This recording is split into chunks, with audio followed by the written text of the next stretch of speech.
और आजकल बच्चों में स्मार्टफोन की लत लगातार बढ़ रही है। फिजिकल एक्टिविटी के बजाय बच्चे हर वक्त फ़ोन चलाते रहते हैं, गेम खेलते रहते हैं, फेसबुक, इंस्टा, टिकटॉक चलाते हैं और इस वजह से पढ़ाई से भी उनकी दूरी लगातार बढ़ रही है। डॉक्टरों के मुताबिक इससे बच्चों के स्वास्थ्य पर भी असर देखने को मिल रहा है। इसे देखते हुए ऑस्ट्रेलिया ने एक बड़ा कदम उठाया है। वहाँ अब 16 साल से कम उम्र के बच्चों के लिए सोशल मीडिया के इस्तेमाल पर बैन लगाने का प्रस्ताव है। ऑस्ट्रेलिया सरकार ने फरमान जारी किया है कि देश में 16 साल से कम उम्र के बच्चों का सोशल मीडिया पर कोई अकाउंट नहीं होगा। ऑस्ट्रेलिया के प्रधानमंत्री एंथनी एल्बनीज ने साफ तौर पर कह दिया कि टिकटॉक और फेसबुक की वजह से उनके देश के बच्चों का भविष्य संकट में है। उन्होंने इस संदर्भ में जल्द से जल्द कानून लागू करने को भी कहा है। साथ ही नियम तोड़ने वालों के खिलाफ सख्त सजा का ऐलान भी किया है। वहीं इस पर मेटा ने कहा कि वो सरकार के इस फैसले का सम्मान करते हैं।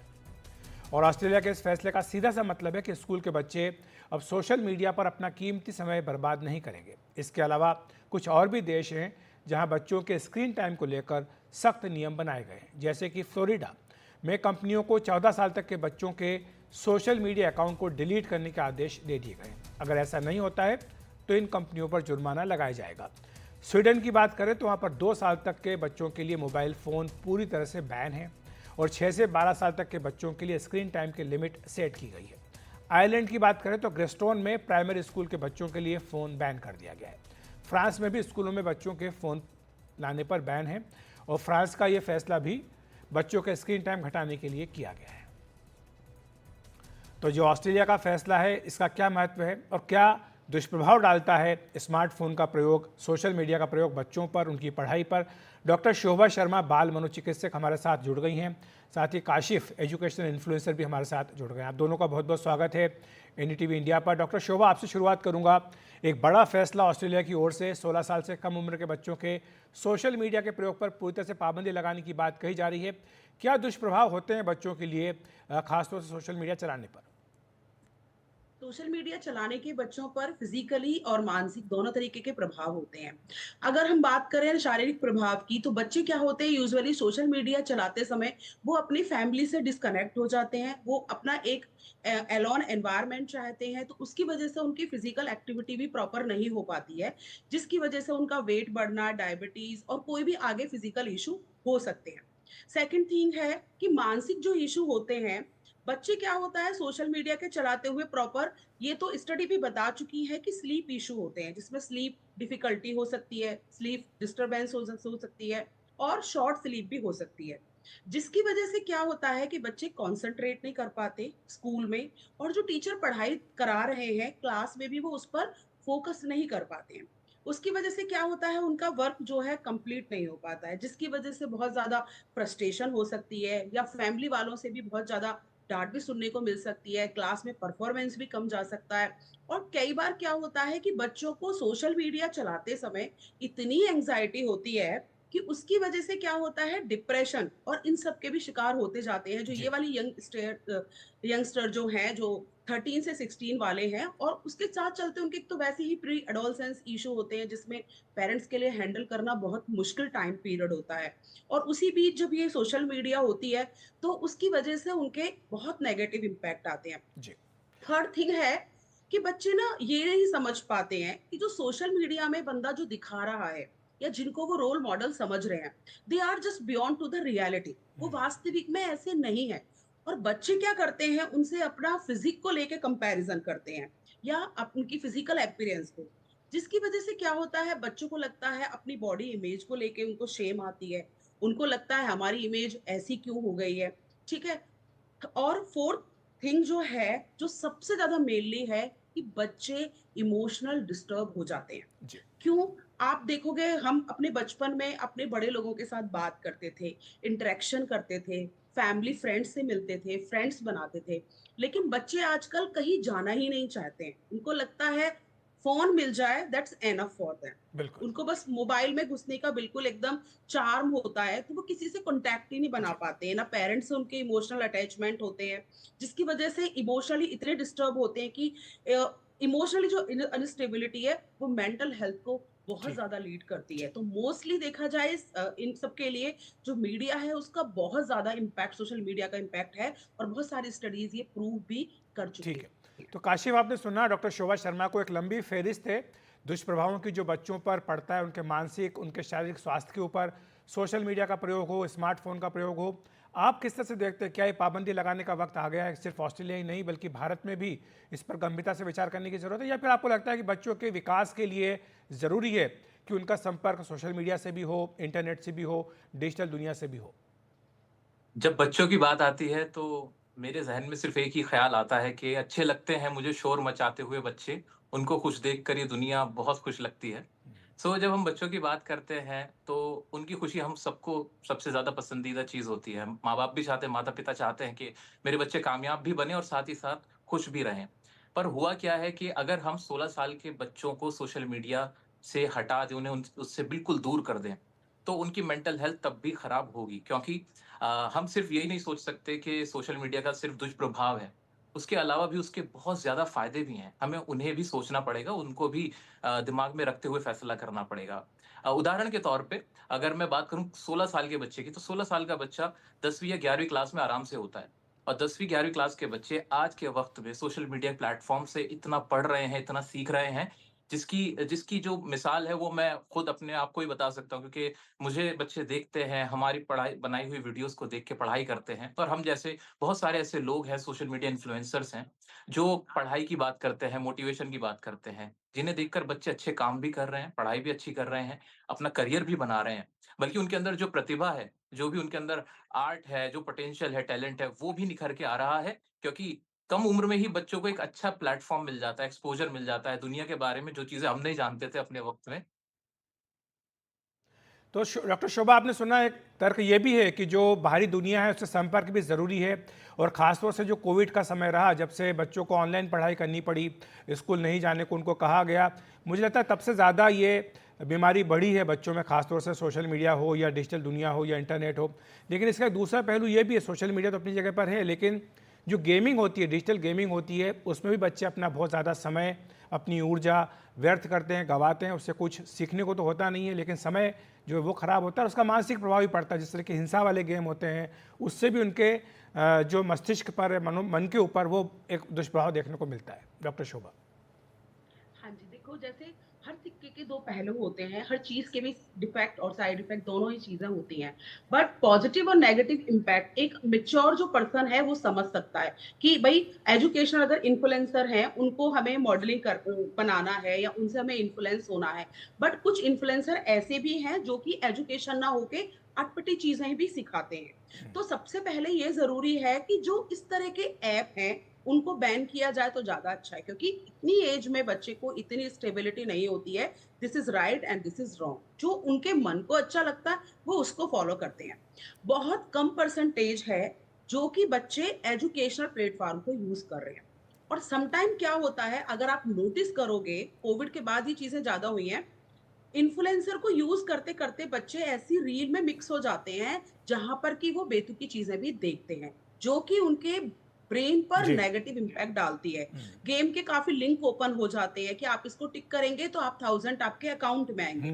ऐसे भी बहुत सारे ऐप हैं, वो ऐप को बच्चे डाउनलोड कर लेते हैं। मेरे पास खुद पेशेंट हैं भी ऐसे, केसेज़ हैं कि लिंक को डाउनलोड कर लेते हैं एंड दे जस्ट उन्होंने कम से कम मोर देन 50,000 जो है वो स्पेंड हो गए, क्योंकि पापा का फ़ोन था, कई बार देख भी लेते हैं बच्चे डालते हुए भी कोड। तो ये सारी चीज़ें ना जो बच्चे के लिए बहुत ज़्यादा मेंटल हेल्थ पे इम्पैक्ट डालती है। अगर मैं बोलूँ, और ये स्टडी भी बताती हैं कि पॉज़िटिव से ज़्यादा नेगेटिव नेगेटिव है। इम्पैक्ट है टिल 16 इयर्स। बिल्कुल। तो समझ काशिफ, रहे हैं? ऐसे में जो क्योंकि इन्फ्लुएंसर्स हैं उनकी ज़िम्मेदारी ज़्यादा बढ़ जाती है, क्योंकि अगर बच्चों से आप सीधे मैसेजिंग दे रहे हैं, उनको मैसेज दे रहे हैं, उनसे सीधे बात कर रहे हैं, आपको लगता है कि बच्चे आपसे इन्फ्लुएंस हो रहे हैं, तो शायद ऐसे में जो इन्फ्लुएंसर्स हैं उनकी ज़िम्मेदारी ज़्यादा है। जी, बिल्कुल, मैं लेकिन एक चीज़ यहाँ पे करेक्ट करना चाहूँगा, जैसे कि शोभा जी ने कहा कि जो एजुकेशनल इन्फ्लुएंसर्स हैं, उनका इतना प्रभाव नहीं है बच्चों में, तो शायद इस बारे में मैं ज़्यादा बेहतर जानता हूँ, क्योंकि मैं इस फ़ील्ड से आता हूँ। तो आज के वक़्त में अगर आप किसी भी 10वीं, 11वीं, 12वीं के बच्चे से पूछें कि वो एजुकेशनल इन्फ्लुएंसर से कितना प्रभावित है, वो उनको कितना देख रहा है, कितना फॉलो कर रहा है, तो वो आपको बता पाएगा कि हाँ, हर हर दूसरा बच्चा आज के वक्त में अपनी पढ़ाई सोशल मीडिया के जरिए सोशल मीडिया प्लेटफॉर्म से कर रहा है। इनफैक्ट अगर आप किसी 15 वर्ष के बच्चे से पूछें कि आपको जीवन में क्या करना है, उसे पता है उसे क्या करना है। ये सोशल मीडिया से ही एक फायदा है जो निकल के आया है कि बच्चों को अपने करियर का पता होता है, उन्हें बेहतर गाइडेंस मिलने लगी है। ठीक है। ये बात बिल्कुल सही है कि हर सिक्के के दो पहलू होते हैं और एजुकेशनल इन्फ्लुएंसर्स की भी बहुत बड़ी जिम्मेदारी बनती है कि वो बच्चों को जागरूक बनाए। इनफैक्ट मैंने खुद भी ये काम किया है और मैं चाहता हूं कि सभी लोग इस चीज में आगे बढ़कर काम करें कि जो गेमिंग एप्स हैं, बैटिंग एप्स हैं या कुछ ऐसी एप्स हैं जो कि बच्चों के लिए बिल्कुल ठीक नहीं है, उसके बारे में बच्चों को उसकी जानकारी दें, जी। लिटरेसी फैलाएं, जो कि हम लोग कर भी सकते हैं। बहुत आसान तरीका है और हमें करना भी चाहिए। बिल्कुल। और जैसे जैसे हर चीज़ के दो पहलू होते हैं, वैसे ही माना जाए कि इसका भी एक दो पहलू दोनों किसके हैं। काशिफ और डॉक्टर शोभा, आपका शुक्रिया हमारे साथ जुड़ने के लिए, विस्तार से समझाने के लिए कि जो ऑस्ट्रेलिया का फैसला है इसके कितने दूरगामी परिणाम हो सकते हैं और सोशल मीडिया के जो दुष्प्रभाव हैं उनसे बच्चों को बचाने की कितनी बड़ी आवश्यकता है। एक छोटा सा ब्रेक ले रहे हैं, ब्रेक के बाद तुरंत हाजिर होते हैं।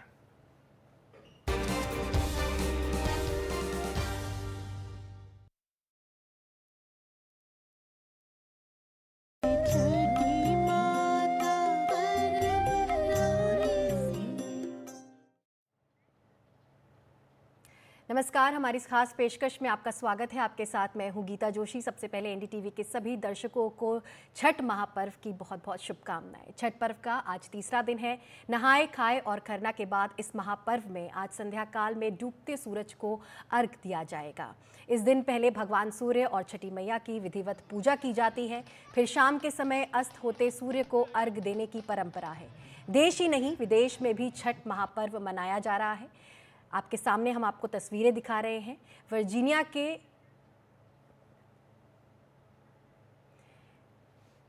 तो तस्वीरें आपके सामने हैं। ये पटना की तस्वीरें हैं। आप देख सकते हैं लोग घाटों में पहुंच चुके हैं और तैयारी में लगे हुए हैं। इस वक्त डूबते सूरज को अर्घ दिया जाएगा और अब जो तस्वीरें आप देख रहे हैं वो वर्जीनिया के एशबर्न से है। यहाँ भारतीय अमेरिकी समुदाय के सदस्यों ने पारंपरिक तरीके से छठ पर्व मनाया। एशबर्न में भारतीय अमेरिकी समुदाय ने स्थानीय अधिकारियों से अपने शहर में नदी के किनारे छठ पूजा करने की अनुमति मिलने के बाद ये त्यौहार मनाना शुरू किया।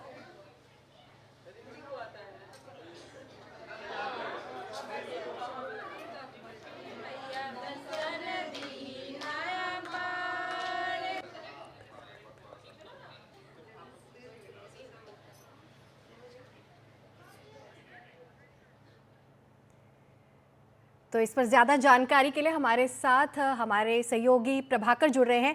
प्रभाकर, किस तरह से वहां पर छठ की छटा नजर आ रही है? जी देखिए, छठ की छटा की जहाँ तक बात करें तो आज संध्या काल में डूबते सूर्य को अर्घ देने की बात थी और हम शायद थोड़े लेट हो गए हैं क्योंकि सूर्य डूब चुका है और अर्घ पड़ चुका है। हम मौजूद हैं पटना में गंगा घाट पे। पटना के पास ये बाढ़ का इलाका है, गंगा घाट पे मौजूद है। तो अभी आप जो देख रहे हैं ये कुछ इक्के दुक्के जो बचे हुए लोग हैं वो आपको दिख रहे हैं क्योंकि ये डूबते सूर्य को अर्घ देने की परंपरा है। तो सूर्य डूबते जिस समय डूबता है सूर्य, उसी समय ये आपको पूरा भीड़ दिखेगा। और जो आपको अभी खाली ज़मीन दिख भी रही है ये गंगा का किनारा है। ये खाली ज़मीन, ये खचाखच, यहाँ पर पैर रखने की जगह नहीं थी, यहाँ आप चल नहीं सकते थे। तो लाखों की संख्या में केवल पटना ज़िले की अगर आप बात करें तो 300 से ऊपर घाट बनाए गए हैं। आप देखिए बांस से घेर के यहाँ पे लोगों की सुरक्षा के हिसाब से उनका पूरा इंतज़ाम किया जाता है। तो क्योंकि जब सूर्य डूब रहा होता है उसी समय अर्घ देने की परंपरा है, तो वो समय ख़त्म हो चुका है, इसलिए अब आपको दोबारा वो हम दिखा नहीं सकते कि वो अर्घ कैसे पड़ता है। लेकिन हाँ, कल सुबह फिर जो है 4:30 बजे के आसपास में जब सूर्य उगेगा तो उगते हुए सूर्य को फिर से अर्घ दिया जाएगा और उसके बाद ये जो 4 दिवसीय महापर्व है छठ का, उसका समापन होगा कल। तो ये शुरू होता है नहाए खाए से, उसके बाद खरना का दिन होता है। आज संध्या अर्घ बोलते हैं जिसे डूबते सूर्य को अर्घ देते हैं और कल जो है ये उगते हुए सूर्य को अर्घ देके ये समाप्ति होगी इसकी। ये इकलौता हिंदू पर्व है जिसमें कि डूबते सूर्य को भी अर्घ दिया जाता है। उगते सूर्य को अर्घ देने की परंपरा बहुत सारे पर्वों में है, लेकिन डूबते हुए सूर्य को अर्घ देने की परंपरा है वो इकलौता छठ महापर्व है जिसमें होता है। बहुत ही कठिन पर्व है। जो लोग भी इस व्रत को करते हैं वो 36 घंटे पूरा 1.5 दिन समझिए 36 घंटे निर्जला उपवास में रहते हैं, मतलब पानी भी नहीं उनके मुंह में जाता है, और उसके बाद वो सारा पूजा का कार्यक्रम करते हैं। ये सबके बस की बात नहीं होती है, बहुत कठिन होता है। यहाँ पे लोग बहुत ही साफ सफाई का ख्याल रखते हैं और इसी कारण से इस पर्व का खासा महत्व है इस पूरे इलाके में। जी प्रभाकर, हम आपके पास दोबारा आएंगे। हमारे साथ प्रेरणा शर्मा भी जुड़ गई हैं गिरिनगर दिल्ली से। प्रेरणा, वहाँ किस तरह का माहौल है? वहाँ पर लोग पहुँच गए हैं घाटों में? अभी वहाँ पर जैसे बताया जा रहा है 5:30 बजे का जो सूर्यास्त का वक्त है, वहाँ पर 5:30 बजे का है, तो क्या लोगों ने वहाँ पर खूब रौनक नज़र आ रही होगी इस वक्त?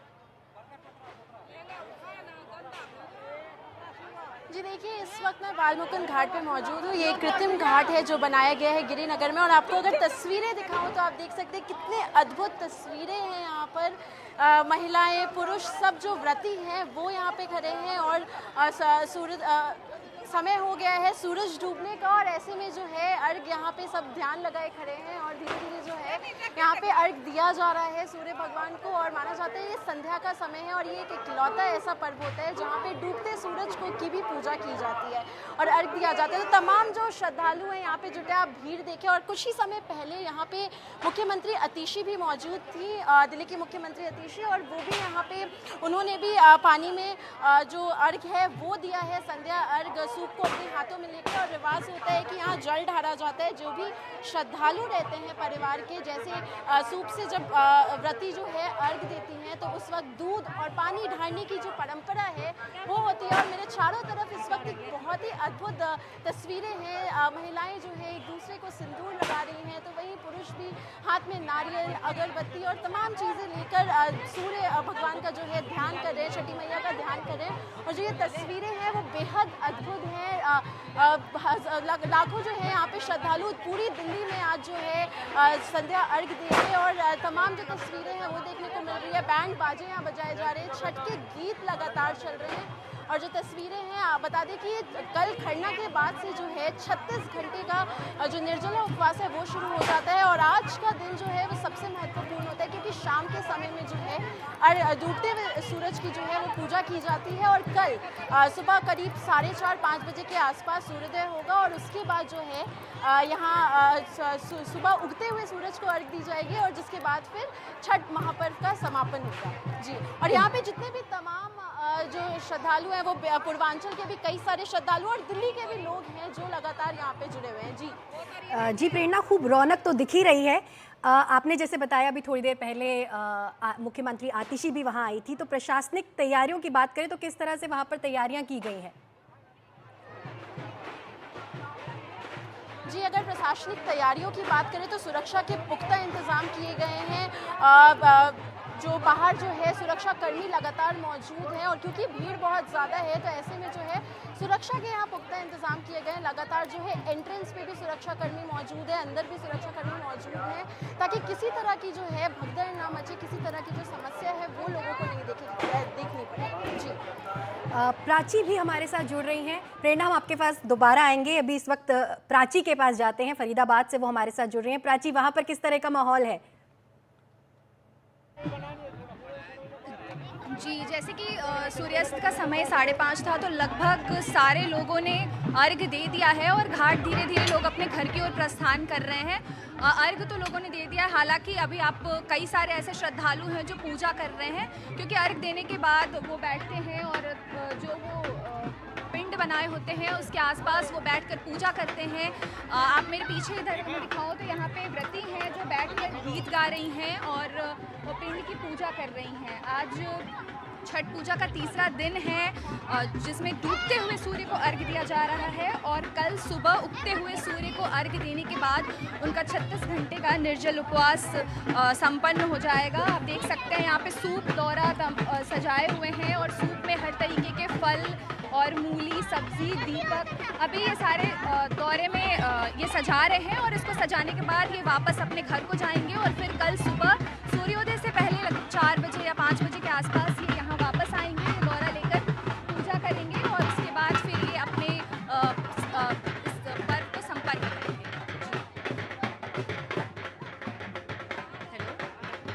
तो स्नेहा भी हमारे साथ फरीदाबाद से जुड़ गई है। स्नेहा, जैसे कि हम देख रहे हैं कि लगातार जो अब घाट जो है वो खाली होना शुरू हो गए हैं, सूर्यास्त हो चुका है, लोगों ने अर्घ दे दिया है। वहाँ पर किस तरह की रौनक अभी है वहाँ पर? जी, यहाँ पर अभी फ़िलहाल बहुत ही भीड़ है, लोगों की काफ़ी भीड़ लगी हुई है, लगातार लोग पूजा करने के लिए आ रहे हैं। ये फरीदाबाद का एक ऐसा घाट है जहाँ पर इस एरिया के जितने भी लोग हैं वो यहाँ पर आकर के पूजा करते हैं। आप देख सकते हैं किस तरीके से व्रती यहाँ पर जल में खड़े हैं और हम इनमें से एक से हम बातचीत करेंगे और जानेंगे कि आखिर इनका क्या-क्या है। तो सर, आप कितने साल से यहाँ पर पूजा कर रहे हैं? देखिए, मैं इस एरिया से पार्षद हूँ। मैं और मेरी पत्नी, मेरा पूरा परिवार, समस्त यहाँ क्षेत्रवासियों के साथ 9 साल पहले जब मेरे 2 बेटियाँ हैं, बेटे के लिए किसी मेरे पारिवारिक लोगों ने बोला कि भाई इस बार आप छठी मैया का फास्ट रखें, तो मैंने अपने पूरे परिवार के साथ, अपनी पत्नी के साथ उस प्रक्रिया को किया। फिर लगातार ये 9 सालों से प्रक्रिया लगातार हर साल चल रही है और हम अपने समस्त क्षेत्रवासियों के साथ करीब 3 घाट है यहाँ पर, उनकी व्यवस्थाएँ करते हैं और फिर लगातार हम इस फास्ट को जी।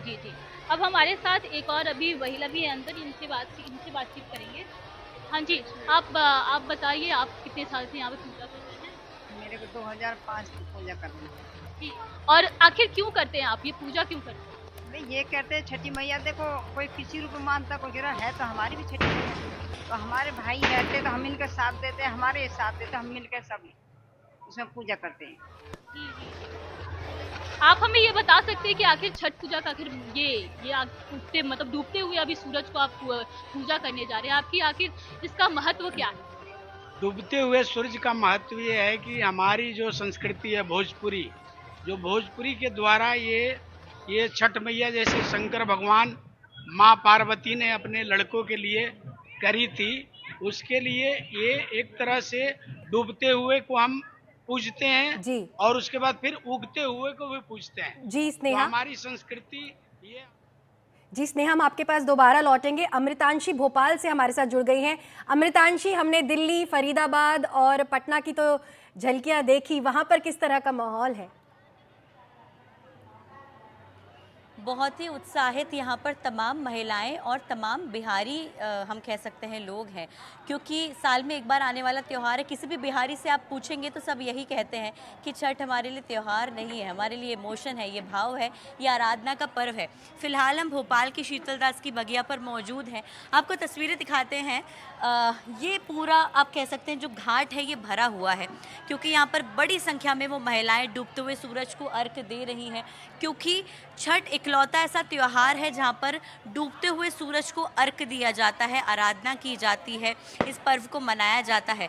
नहाए खाए के साथ शुरुआत हुई, महाप्रसाद का दिन, खरना का दिन, और उसके बाद कल सुबह जो है हम कह सकते हैं कि उगते हुए सूरज को अर्घ दिया जाएगा। उसके बाद ये पूरा छठ का जो 36 घंटे का व्रत है महिलाओं का, वो पूरा होगा। लेकिन आप देखेंगे कि हम कह सकते हैं कि व्रत बहुत लंबा है, लेकिन कठिन जितना व्रत है उतना ही हम कह सकते हैं बड़ी मुस्कान इन महिलाओं के चेहरों पर है, उनके परिवारों पर है। ये परिवार वो हैं जो कि छठ में अपने पूरे हम कह सकते हैं कि घर वालों के साथ इकट्ठे होते हैं। अक्सर हम देखते हैं कि बिहार में छठ को बहुत धूमधाम के साथ मनाया जाता है, लेकिन भोपाल में भी अब आप देखेंगे कि कितनी बड़ी संख्या में बिहार की जनता मौजूद है और वो यहाँ पर छठ मना रही है, अर्घ दे रही है, आराधना कर रही है, ठेकुआ बना के लेकर आते हैं, चढ़ाते हैं। दौरा होता है, जो सूपा होता है उसमें फल, फ्रूट, सब्जियां सभी कुछ इकट्ठा किया जाता है। वो दौरा जो डूबता हुआ सूरज है उसको अर्पित किया जाता है और ऐसे छठ का ये त्यौहार मनाया जाता है। आप देखेंगे कि यहाँ पर अब आप सब खड़े हुए हैं, यहाँ पर अर्घ देने की तैयारी। बेहद खास बात इस त्यौहार की ये है कि महिलाएं व्रत तो करती हैं, लेकिन उनके व्रत में उनका जो पूरा परिवार होता है, चाहे वो उनके पति हों, चाहे वो उनके बच्चे हों, क्योंकि ये जो व्रत है ये परिवार के लिए रखा जाता है। और आप सोचेंगे कि पूरा परिवार यहाँ पर मौजूद है, अपने घर की महिलाओं के साथ जो है सब पानी में खड़े हुए हैं, अर्घ दे रहे थे डूबते हुए सूरज को।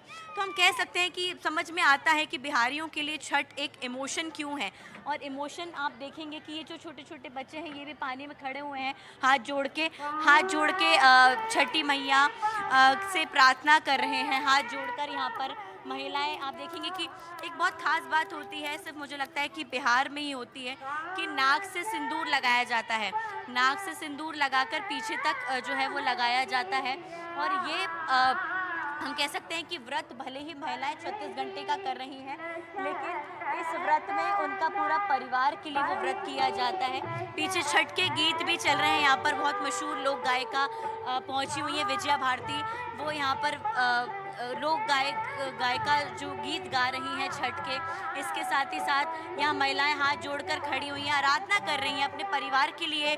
हम कह सकते हैं कि मांग रही हैं, अपने परिवार के लिए प्रार्थना कर रही है। और मुझे लगता है कि यही छठ व्रत को खास बना देता है कि चाहे बिहारी कहीं पर भी रहें, चाहे वो मध्य प्रदेश हो, वो गुजरात हो, वो पटना हो, चाहे कहीं पर भी रहें, वो छठी मैया के दर्शन के लिए, छठी मैया के आशीर्वाद लेने के लिए, इस व्रत के लिए पूरा परिवार एक साथ आ जाता है। जी अमृतांशी, इस व्रत के लिए पूरा परिवार एक साथ हो जाता है। आपने जैसे बताया, इमोशन है, ये भाव है। देश के अलग अलग राज्यों में ये पर्व मनाया जा रहा है। हम जयपुर चलते हैं। मुबारक खान हमारे सहयोगी हमारे साथ जुड़ रहे हैं। मुबारक, कठिन व्रत के साथ आज व्रतियों ने डूबते हुए सूरज को अर्घ दिया है। वहाँ किस तरह की तैयारियां हो रही हैं?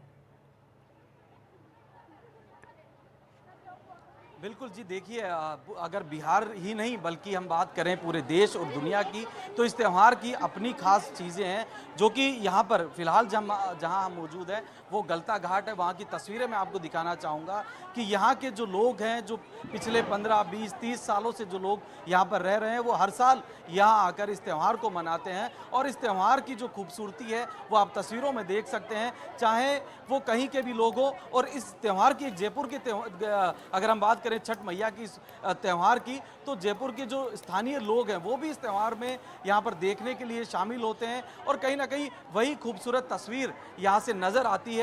और हम कह सकते हैं कि पहले लोग व्रत करते हैं, उसके बाद आज जो है शाम के सूरज को छिपने की पूजा होती है, उसके बाद कल सुबह जो है पूजा होगी। किस तरह का ये त्यौहार है, कितनी खुशी लोगों में देखी जा रही है? मुझे तो बहुत खुशी होती है। हम हर साल यहीं आते हैं, बहुत जगह सालों से आ रहे हैं? हो गए होंगे, यहीं आते हैं हम। जब से जयपुर रह रहे हैं तब से हम यहीं आते हैं, गलता जी आते हैं। हमको यहीं बहुत अच्छा लगता है आना। आज क्या क्या बनाया? मैं तो नहीं करती हूँ। ठेकुआ बनाते हैं, भुसवा बनाते हैं, खजुरिया बनाते हैं और पूड़ी वगैरह बनाते हैं। थोड़ी कमी घर की खलती है, बिहार की खलती है? खलती है, बहुत खलती है। खलती तो है पर क्या करे, मजबूरी है। जो जहाँ रहता है वहीं मनाता है। बच्चों के लिए व्रत किया आपने? बच्चों के लिए नहीं किया अभी तक तो। अच्छा। हाँ, हमारी माँ करती है, मेरी मदर करती है। हमारे में क्या होता है सर, जो घर का एक सदस्य होता है, मुखिया, वही इस व्रत को निभाते हैं। क्योंकि इसमें लगभग 48 घंटे तक का उपवास होता है। ठीक है, तो 48 घंटे का उपवास वही व्यक्ति कर पाता है जो कि प्रॉपर तरीके से इसे निभा सके। इसमें एक बूंद पानी तक नहीं पीते हैं। जैसे जिन्होंने कल शाम को, रात में जिन्होंने पानी पिया होगा या कुछ प्रसाद ग्रहण की होगी, तो कल से लेकर के आज। जयपुर में क्या खास लगता है, क्योंकि घर से तो दूर है लेकिन फिर भी त्यौहार है, तो किस तरह मना रहे हैं? सर बहुत धूमधाम से मनाते हैं, क्योंकि हम जयपुर में रह रहे हैं और हमारे समाज के बहुत से लोग हैं और काफ़ी सारे समाज जो हैं इस त्यौहार को मनाना चाहते हैं। क्योंकि अब तो अमेरिका तक चली गई त्यौहार ये छठ पूजा, तो हमारा भारत है, भारतवासी तो इसे देख करके मनाएंगे ही मनाएंगे। देखिए, पूरी तरीके से हम कह सकते हैं लोगों में काफ़ी हर्ष उल्लास से इस त्यौहार को मना रहे हैं। खुशी का दिन है और लोगों के चेहरे पर वो भाव भी आप देख सकते हैं कि किस तरह पूरे देश और दुनिया में जब इस पर्व को मनाया जाता है तो राजधानी जयपुर में भी इस पर्व को कितनी खुशी के साथ मनाते हुए लोग दिखाई दे रहे हैं। और तस्वीरों में अगर देखेंगे तो देखिए काफ़ी दूर तक जो है लोग इस छठ मैया के पर्व को मनाने के लिए यहाँ पर पहुँचे हैं। और पानी में जो पूजा अर्चना का जो एक तरीका होता है, उसी तरीके से जो है लोग यहाँ पर अपनी प्रसादी लेकर पहुँचे हैं। ठकुआ जो कि बिहार में बनाया जाता है, इस पर्व पर खास तौर पर आटा और मैदा और घी को मिलाकर देर रात लोग बाग में, जो खास तौर पर महिलाएं हैं, घर की महिलाएं इसको बनाने में जुट जाती हैं और फिर जब सुबह भगवान के चरणों में जो है इसको चढ़ाती हैं। और छठ मैया की अगर बात करें तो देखिए, छठ मैया सूर्य भगवान की बहन के रूप में इन्हें पूजा जाता है। और पूरे दुनिया भर में जहाँ भी, अभी जिस तरह आप जिक्र कर रहे थे, बिहार के लोग जहाँ कहीं भी हैं वो इस पर्व को मनाना नहीं भूलते। जी, तो बिल्कुल ये तस्वीरें कहीं ना कहीं सुखद अनुभूति करती है कि किस तरह लोगों के चेहरे के जो भाव है इस त्यौहार पर अपने आप में खुशी का माहौल जो है साफ तौर पर दिखाई देता है। मुबारक की तस्वीरें जो पूरी देश भर से हम अभी अपने दर्शकों को दिखा रहे हैं, सुखद अनुभव जैसा कि आपने बोला वो दिखा रहे हैं। यहाँ पर रुकते एक छोटे से ब्रेक के लिए, जल्द लौटेंगे। आप देखते रहिए NDTV इंडिया।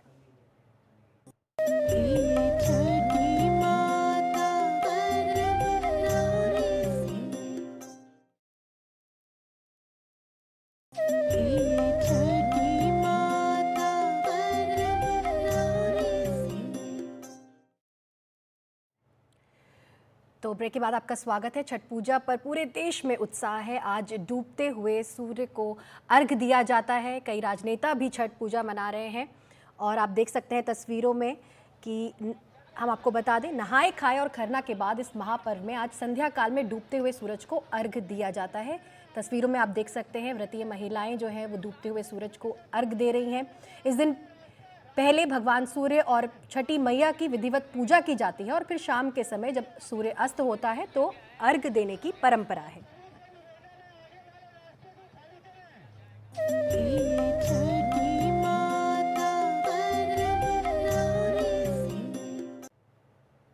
ब्रेक के बाद आपका स्वागत है। तो छठ महापर्व का आज तीसरा दिन, डूबते हुए सूर्य को अर्घ दिया जा चुका है। राजनेता भी छठ पूजा मना रहे हैं और इस मौके पर उत्तर प्रदेश के मुख्यमंत्री योगी आदित्यनाथ भी लखनऊ में छठ पूजा मनाते हुए नजर आए।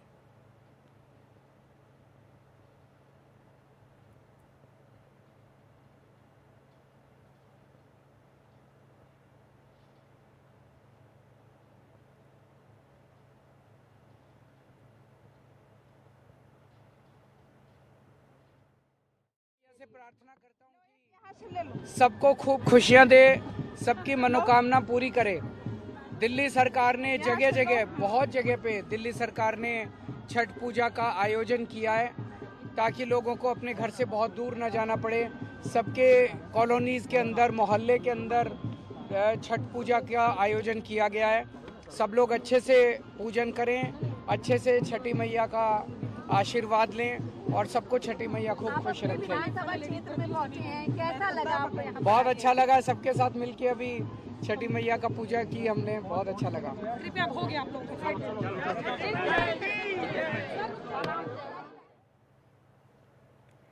तो पूर्व मुख्यमंत्री अरविंद केजरीवाल को आप सुन रहे थे। इससे पहले हमारी सहयोगी प्रेरणा ने बताया कि मुख्यमंत्री आतिशी भी छठ घाट पर पहुंची और लोगों के साथ सूर्य को अर्घ दिया।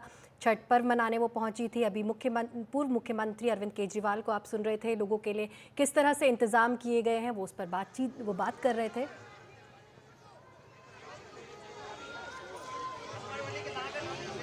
और ये तस्वीरें आप देख सकते हैं छठ के इस महापर्व में। ये व्रतियां हैं जो डूबते हुए सूर्य को अर्घ दे रही हैं, पूजा अर्चना कर रही हैं।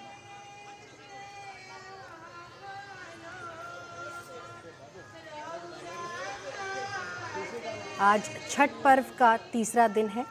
आपको बता दें, नहाए खाए और खरना के बाद इस महापर्व में डूबते हुए सूर्य को अर्घ दिया जाता है। बेहद कठिन व्रतों में से एक माना जाता है छठ पर्व। 36 घंटे का निर्जला व्रत रखा होता है।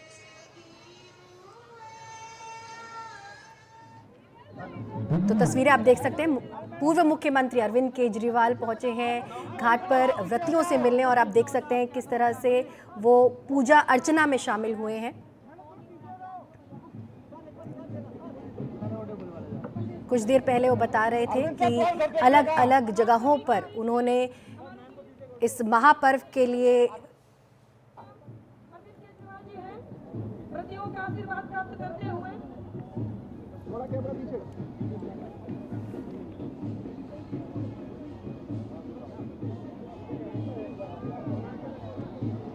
बोल छठी मैया की। सबको छठी मैया खूब खुशियां दे, खूब आशीर्वाद दे। मुझे बेहद खुशी है कि पूरी दिल्ली में इस साल 1800 से ज़्यादा जगह पे छठ पूजा के लिए दिल्ली सरकार ने आयोजन किया है।